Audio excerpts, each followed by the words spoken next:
Internet sebagai jaringan komunikasi elektronik yang menghubungkan komputer dan jaringan komputer di seluruh dunia. Sehingga salah satunya kita dapat berkomunikasi kapanpun dan dimanapun kita berada. Kita juga dapat berkomunikasi dengan Gmail, WhatsApp, Instagram, dan sebagainya. Masuk pada pembahasan utama, apa itu OSI layer? OSI layer adalah model referensi jaringan yang membantu kita memahami bagaimana data dikirim dan diterima melalui jaringan komputer. Sejarah singkat OSI layer. Model OSI dikembangkan oleh ISO pada tahun 1984 dengan tujuan menciptakan standar komunikasi antar perangkat jaringan dari berbagai produsen. Berikut adalah 7 lapisan layer dengan berbagai macam fungsinya.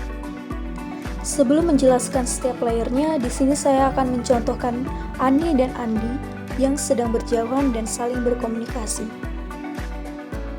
Dimulai dengan application layer.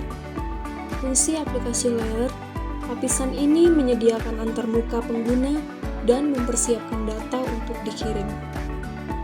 Contohnya adalah Andi yang ingin mengirim pesan kepada Ani.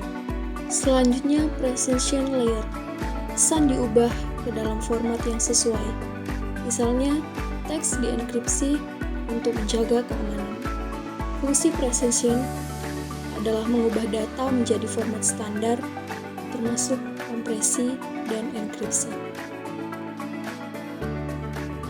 Session layer. Lapisan ini membangun, mengelola, dan mengakhiri sesi komunikasi antar perangkat Ani dan Andi.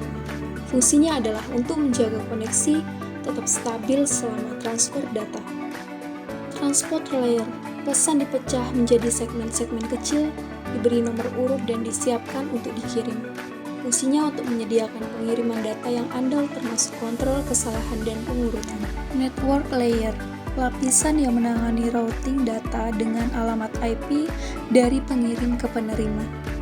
Layer ini bertanggung jawab untuk memilih jalur terbaik bagi data untuk mencapai tujuan, bahkan di jaringan yang berbeda. Alamat IP digunakan untuk identifikasi dan protokol. Data link layer. Di lapisan data link, data dari network layer diubah menjadi frame, yaitu unit data yang siap untuk ditransmisikan melalui jaringan lokal. Lapisan ini menambahkan alamat fisik seperti MAC address untuk memastikan data dikirim ke perangkat yang tepat di jaringan. Di lapisan fisikal, data yang telah diproses oleh lapisan sebelumnya diubah menjadi deretan bit-bit, yaitu angka 0 dan 1, yang merupakan bentuk paling dasar dari informasi digital. Deretan bit ini kemudian diterjemahkan menjadi sinyal fisik. Setelah selesai, pada layer data link, dan di lapisan ini frame diterima dan diproses. Alamat MAC diverifikasi untuk memastikan data ditujukan ke perangkat yang benar. Frame kemudian diubah menjadi paket dan diteruskan ke lapisan jaringan. Lalu pada network layer atau lapisan jaringan akan membaca alamat IP pada paket untuk memastikan tujuan pengiriman. Paket diteruskan melalui jalur yang tepat hingga tiba pada lapisan transport. Di lapisan transport, paket data dipecah menjadi segmen yang diurutkan kembali. Proses ini menjamin tidak ada data yang hilang dan semua diterima dengan benar.